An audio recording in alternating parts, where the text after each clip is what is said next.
next lecture on speed from chapter number 1. Name of chapter is motion. See, here I have shown a small car from toys. Speed म्हणजे काय हे थोडक्या शब्दामध्ये तुम्हाला समजावून सांगायचं झालं तर तुम्ही असं इमॅजिन करा, रोडच्या साईडला तुम्ही उभे आहात आणि रोडवरून एक बाईक स्वार एवढ्या स्पीडने जात आहे की त्याला पाहता क्षणी तो गायब होत आहे. त्यावेळेस तुमच्या डोक्यामध्ये एकच विचार येत राहील, तो म्हणजे या वर्डचा स्पीड. तो जो बाईक स्वार असेल त्याचा स्पीड एवढा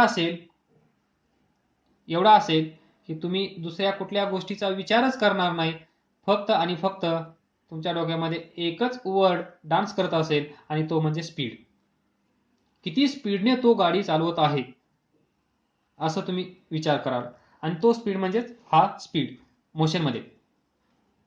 for example, this is a car. If car is running slow, we say that speed of car is low.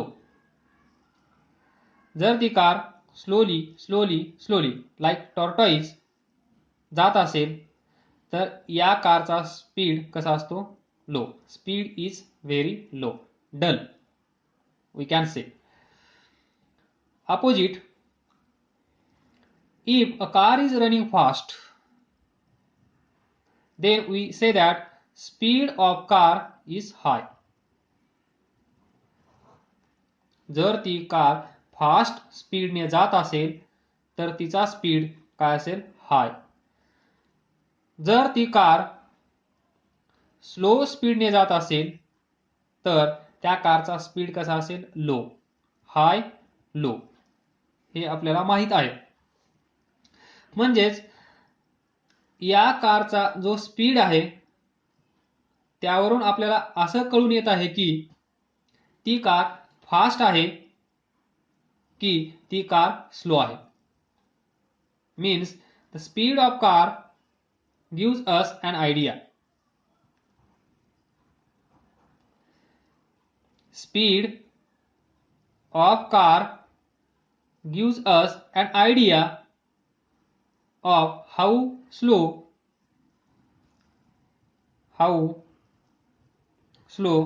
or how fast that car is moving. That car is moving.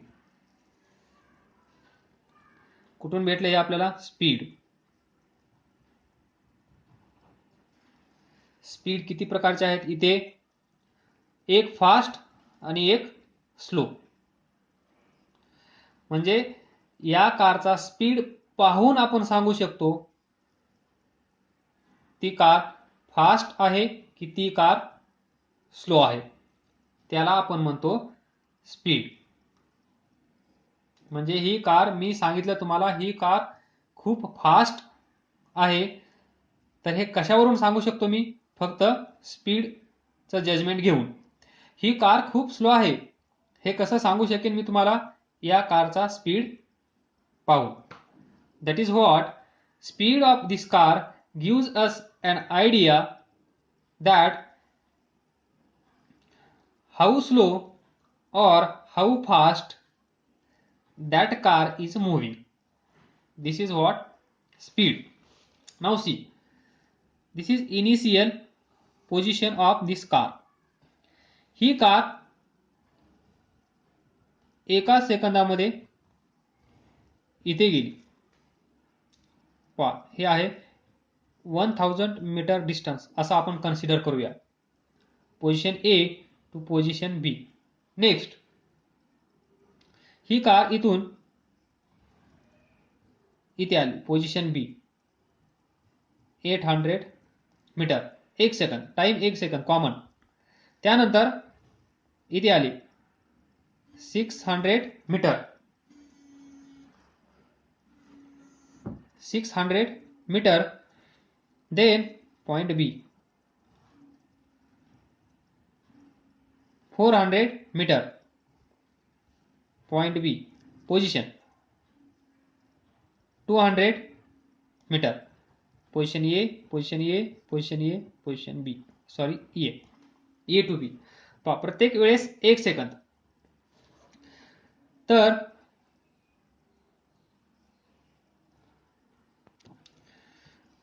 First केसमध्ये पहा, एका सेकंदामध्ये 1 kilometre.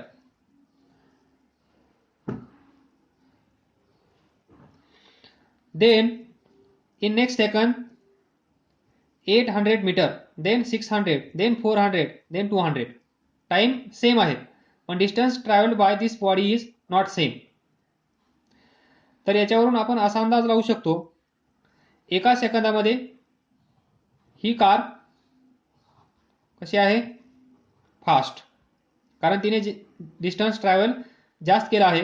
आणि वेर as दिस car, इथे जी car असेल त्या कारचा speed कसा असेल, स्लो. त्यामुळे या कारने एका सेकंदामध्ये फक्त आणि फक्त 200 मीटर डिस्टन्स ट्रॅव्हल केला आहे.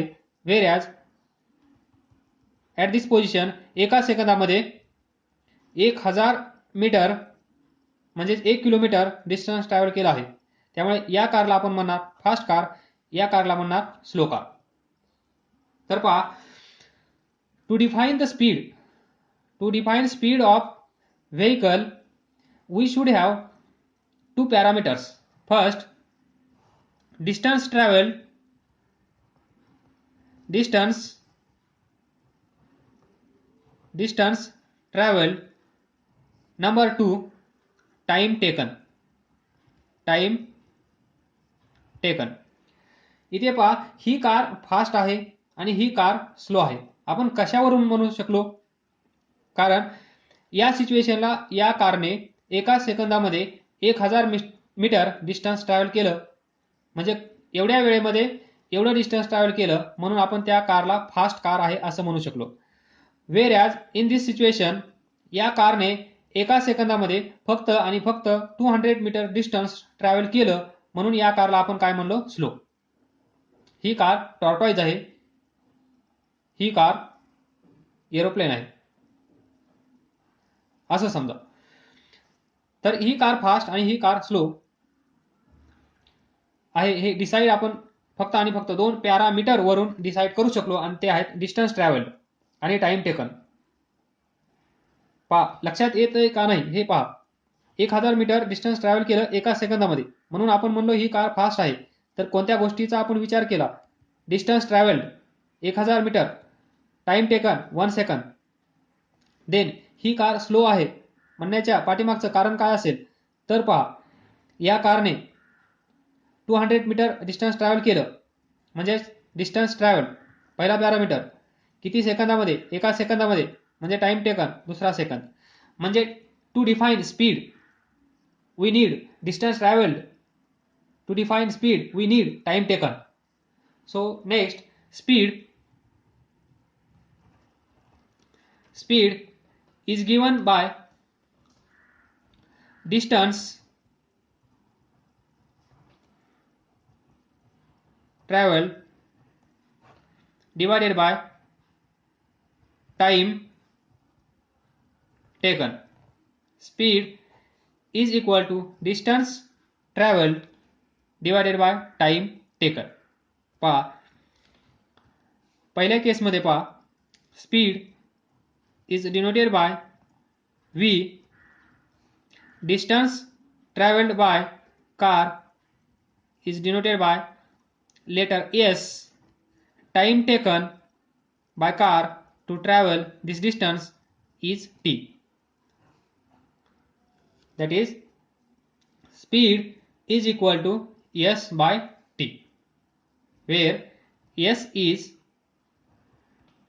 distance, t is time taken, distance traveled, time taken, and this is speed of body. Now see here, in first case, what is speed? distance traveled is 1000 meter divided by time taken 1 second. So what is speed? 1000 meter per second. 1000 meter per second. Now see second case, speed of that car. Distance traveled 200 meter divided by time taken 1 second, that is 200 meter per second speed. पहा V1 V2. पहिल्या केसमध्ये त्या कारचा speed किती आहे? 1000 metre per second. दुसऱ्या केसमध्ये त्या कारचा स्पीड आहे 200 मीटर पर सेकंद. तर कंपेअर करा. आपण पहिल्या सिच्युएशनला फास्ट म्हणलो. पहा 1000 मीटर पर सेकंद म्हणजे एका सेकंदामध्ये ती कार 1000 मीटर जात आहे म्हणजे फास्ट. इथे पहा 200 मीटर पर सेकंद म्हणजे एका सेकंदामध्ये ती कार 200 मीटर जात आहे, that is speed. Now we can define speed of body. Speed of body. Speed of body. The distance traveled by it. Distance traveled by body. Here car. Per unit time. Per unit time. Distance traveled by car per unit time. एका सेकंदामध्ये त्या कारने किती distance travel केलं त्याला आपण म्हणतो speed. पहा एका सेकंदामध्ये 1000 मीटर, एका सेकंदामध्ये 200 meter per unit time. Per unit time म्हणजे इन 1 सेकंद. एका सेकंदामध्ये ती व्हेकल किती डिस्टन्स ट्रॅव्हल करत आहे त्याला आपण म्हणतो स्पीड. अलग लक्षात. ती व्हेकल एका सेकंदामध्ये किती डिस्टन्स ट्रॅव्हल करते त्याला आपण म्हणतो speed. That is speed of body is equal to distance travelled by body or car per unit time. It is called as or it is known as speed of body. Now unit.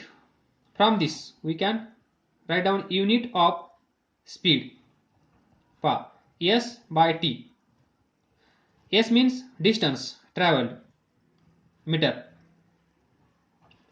Time, second, that is meter per second, is SI unit of speed.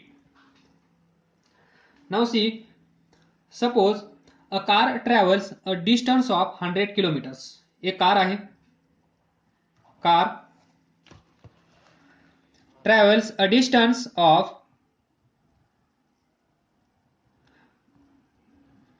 100 kilometers in 4 hours.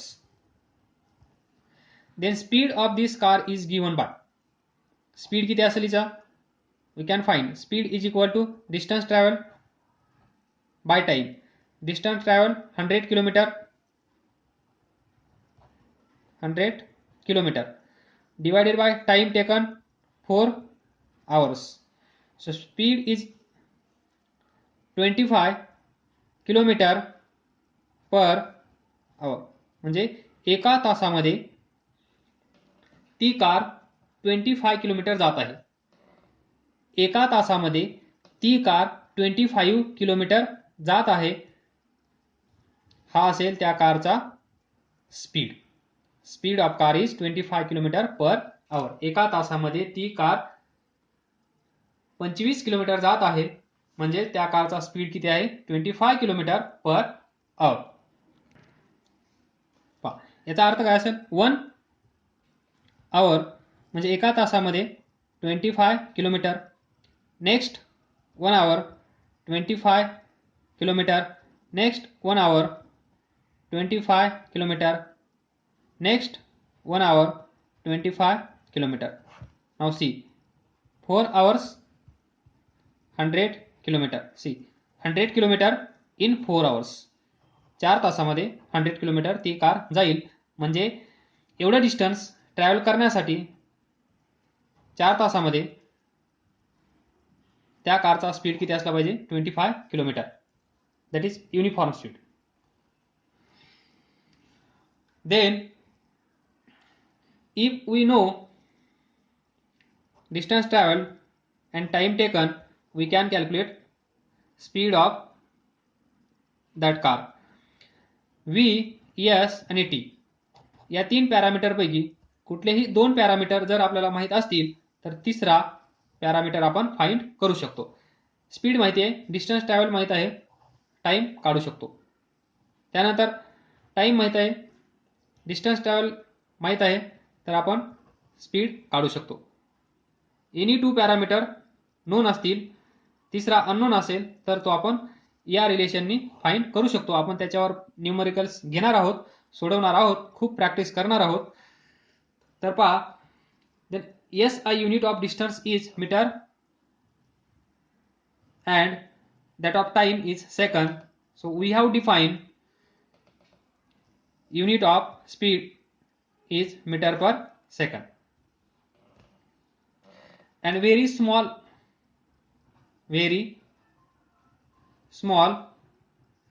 unit of this speed is centimeter per second. Centimeter per second. And very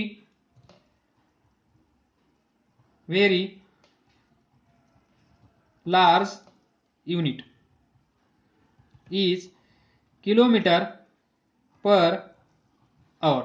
यालाच आपण असं लिहू शकतो, kilometre per hour. Kilometre per आवर. इथे centimetre per second. Sometimes याला असं पण लिहिलं जातं, सेंटीमीटर सेकंड रेज टू -1. पहा इथे सेंटीमीटर सेकंड रेज टू -1 म्हणजेच पर सेकंड, किंवा मीटर पर सेकंड म्हणजेच मीटर पर सेकंड असं पण लिहिलं जातं. Kilometre per hour, kilometre per hour. Large unit म्हणजे खूप मोठे मोठे डिस्टन्स असतील तर kilometre per hour. Small unit centimetre per second आणि SI unit metre per second. पाठ करून ठेवा. जर तुम्ही कार पाहिली असेल तर त्या कारमध्ये 2 मीटर्स असतात. पहिलं मीटर असतं स्पीडो मीटर. याचं काम असतं त्या कारचा स्पीड किती आहे हे सांगणं. That is to measure the speed of car we use speedometer. and second odometer. This is used to measure distance traveled by car. Distance traveled by car.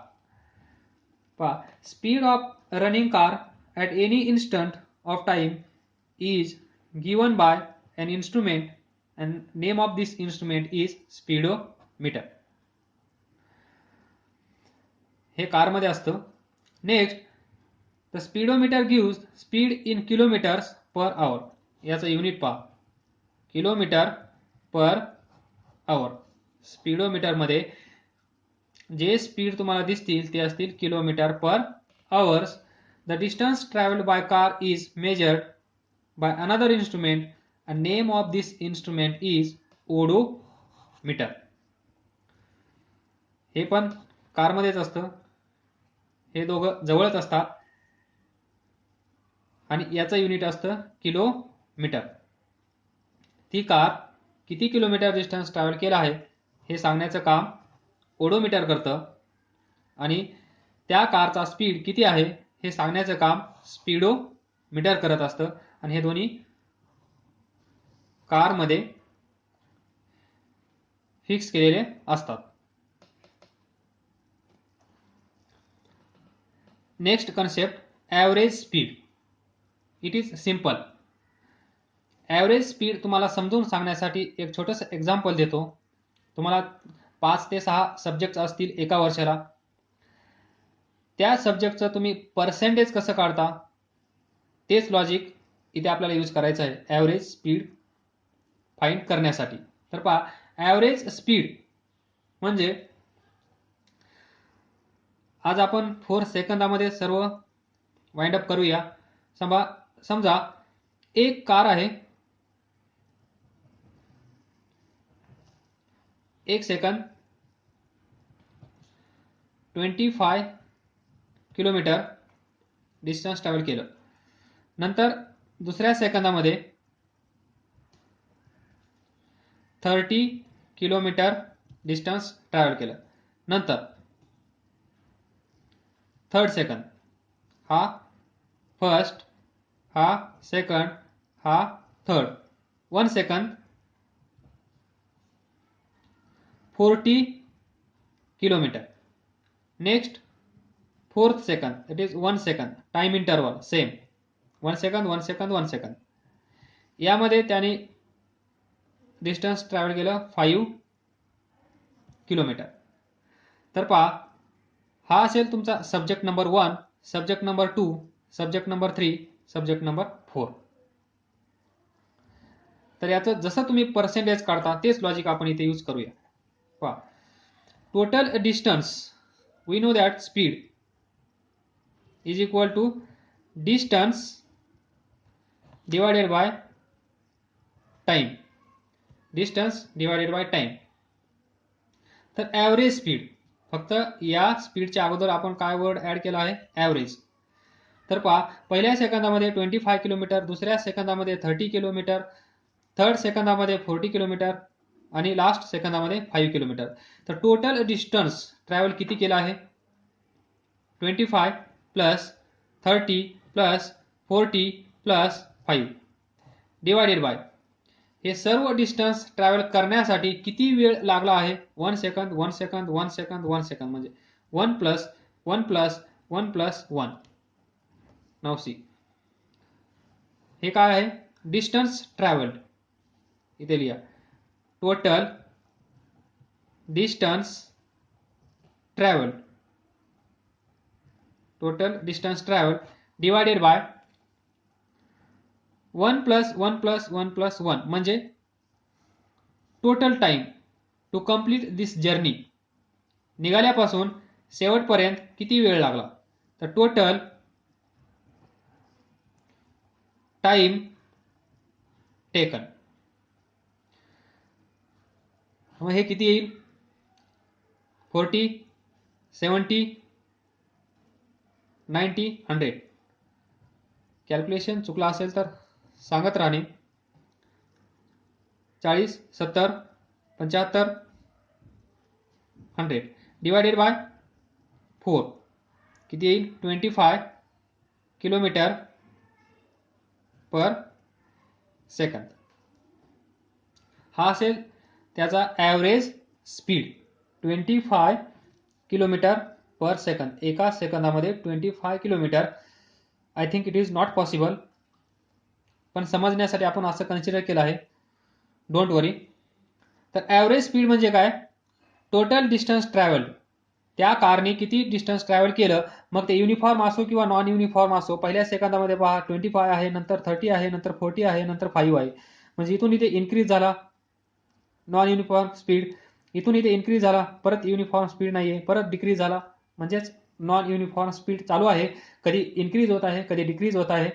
तर त्याच्याबद्दल चिंता करण्याचं काम नाहीये. तर ॲव्हरेज स्पीड फाइंड करण्यासाठी त्या व्हेकलने सुरुवातीपासून शेवटपर्यंत जाताना ती जर्नी, टोटल जर्नी किती असेल ते डिस्टन्स आपण कॅल्क्युलेट करायचं आहे.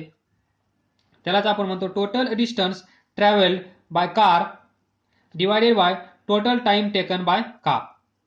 त्या कारने ती जर्नी कंप्लीट करण्यासाठी किती वेळ घेतला, आणि total distance travelled by car म्हणजे त्या कारने किती डिस्टन्स ट्रॅव्हल केलं फ्रॉम स्टार्ट टू एंड. या दोघांचा रेशिओ म्हणजे average speed. Last but not least from today's lecture. Next concept uniform speed. हे आपण पाहिलं आहे युनिफॉर्म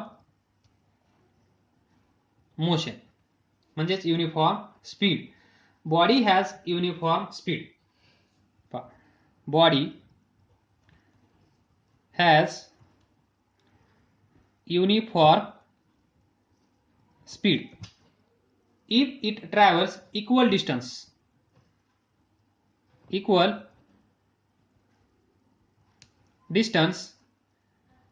in equal intervals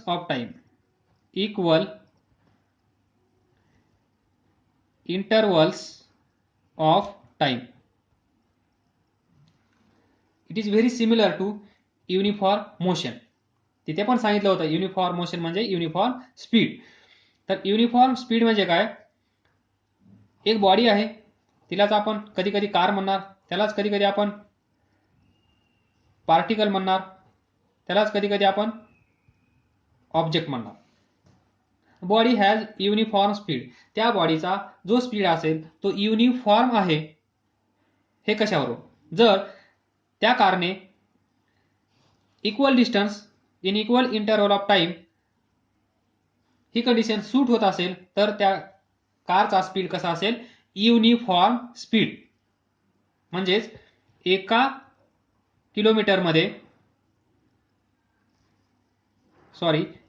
मिनिटामध्ये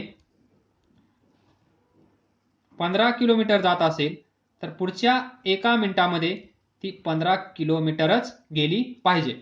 त्यानंतर पुढच्या मिनिटामध्ये 15 किलोमीटरच गेली पाहिजे. त्यानंतर पुढच्या मिनिटामध्ये ती 15 किलोमीटरच गेली पाहिजे. ही कंडिशन सॅटिस्फाय होत असेल तर त्या कारचा स्पीड कसा असेल? Uniform speed. म्हणजेच body has uniform speed if it travels equal distance in equal interval of time no matter how small this time intervals may be. ते टाइम इंटरवल्स किती छोटे आहेत याचा विचार करायचा नाहीये. तेवढ्या टाइमामध्ये तेवढं डिस्टन्स, तर प्रत्येक तेवढ्याच टाइमामध्ये तेवढंच डिस्टन्स ट्रॅव्हल केलं जात असेल तर आपण त्या कारच्या स्पीडला युनिफॉर्म स्पीड असं म्हणणार. नाऊ इथून पुढे आपण काही बेसिक न्यूमेरिकल्स सॉल्व करणार आहोत आणि काही न्यूमेरिकल्स मी तुम्हाला असाइनमेंट म्हणून देणार आहे. ते सर्वांनी सॉल्व करायचे आहेत. जिथे प्रॉब्लेम येत असेल तिथे विचारायचं आहे. फिजिक्समध्ये एकच गोष्ट लक्षात ठेवायची आहे, आज आलेला प्रॉब्लेम आज विचारणे हे हुशार मुलाचे, पुढे जाणाऱ्या मुलाचे आणि त्यांचेच फायदे होतील जे डाऊट्स क्लिअर करत राहतील. आजचा एक डाऊट, उद्याचा एक डाऊट, परवाचा एक डाऊट, त्याच्यानंतर एक डाऊट, असे 10 दिवसानंतर तुमच्या डोक्यामध्ये 10 डाऊट जमा होतील आणि 11व्या दिवशी जर तुम्ही मला विचारायचा